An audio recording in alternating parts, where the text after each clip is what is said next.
ನಮ್ಮ KPCC ಕಾರ್ಮಿಕ ವಿಭಾಗದಿಂದ ನನ್ನ 65ನೇ ವರ್ಷದ ಹುಟ್ಟುಹಬ್ಬವನ್ನು ಅತ್ಯಂತ ಸಂಭ್ರಮದಿಂದ ಎಲ್ಲ ಪದಾಧಿಕಾರಿಗಳು ಸೇರಿ ಪ್ರೀತಿಯಿಂದ ಹುಟ್ಟುಹಬ್ಬವನ್ನು ಆಚರಿಸಿದ್ದಾರೆ.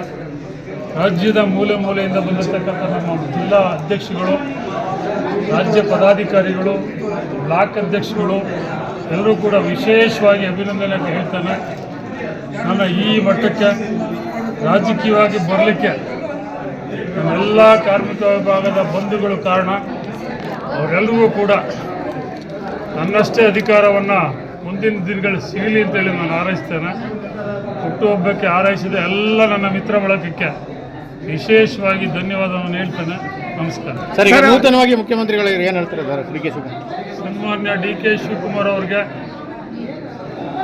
ಬಹಳ ದಿನದ ಕನಸು ನನಸಾಗಿದೆ.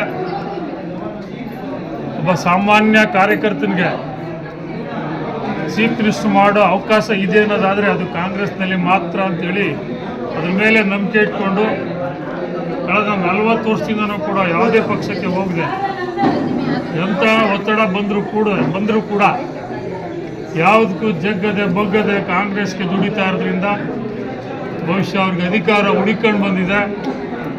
ಈ ರಾಜ್ಯದಲ್ಲಿ 25ನೇ ಮುಖ್ಯಮಂತ್ರಿಯಾಗಿ ಪ್ರಮಾಣ ವಚನ ಸ್ವೀಕಾರ ಮಾಡಿದ್ದಾರೆ.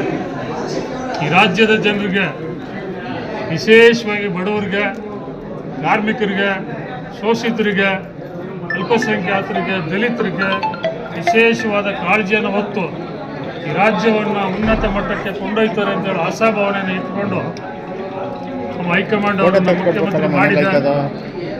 ಆ ಮುಖ್ಯಮಂತ್ರಿ ಸ್ಥಾನಕ್ಕೆ ಅವರು ಕೂಡ ಅರ್ಹರಾಗಿದ್ದರು. ಅವರ ಅರ್ಹತೆಯನ್ನು ಪರಿಗಣಿಸಿ ಇದು ದೊಡ್ಡ ರಾಜ್ಯಕ್ಕೆ ಮುಖ್ಯಮಂತ್ರಿಯಾಗಿ ಮಾಡಿದ್ದಾರೆ. ಕಳೆದ 2 ವರ್ಷ, ಉಳಿದಿರೋ 2 ವರ್ಷ ಒಳ್ಳೆ ಆಡಳಿತವನ್ನು ಕೊಟ್ಟು ಅವ್ರ ನೇತೃತ್ವದಲ್ಲಿ ಮತ್ತೊಂದು ಸಾರಿ ಕಾಂಗ್ರೆಸ್ ಅಧಿಕಾರಕ್ಕೆ ಬಂದು ಅವರೇ ಮುಖ್ಯಮಂತ್ರಿಯಾಗಿ ಮುಂದುವರಿಲಿ, ರಾಜ್ಯವನ್ನು ಅಭಿವೃದ್ಧಿಯತ್ತ ಕೊಂಡೊಯ್ಯಲಿ ಅಂತೇಳಿ ನಾನು ಆಶಿಸ್ತೇನೆ. ವಿಶೇಷವಾಗಿ ಕಾರ್ಮಿಕ ವಿಭಾಗದಿಂದ ಅಭಿನಂದನೆಯನ್ನು ಸಲ್ಲಿಸ್ತೇವೆ. ಓಕೆ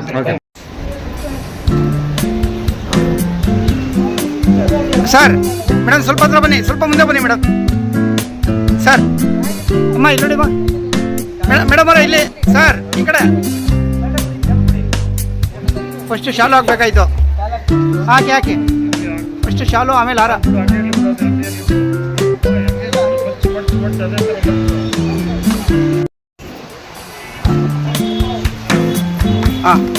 ಪೇಟ ಸೈಡಿಂದ ಅಣ್ಣ, ಸೈಡಿಂದ ಹಾಕೋಣ, ಚೆನ್ನಾಗಿರುತ್ತೆ. ಸೈಡಿಂದ ಹಾಕೋಣ. ಅಣ್ಣ ಒಂದು ನಿಮಿಷ ಅಣ್ಣ. ಈ ಕಡೆ ನೋಡಿ ಅಣ್ಣ, ಈ ಕಡೆ ನೋಡೋಣ, ಈ ಕಡೆ.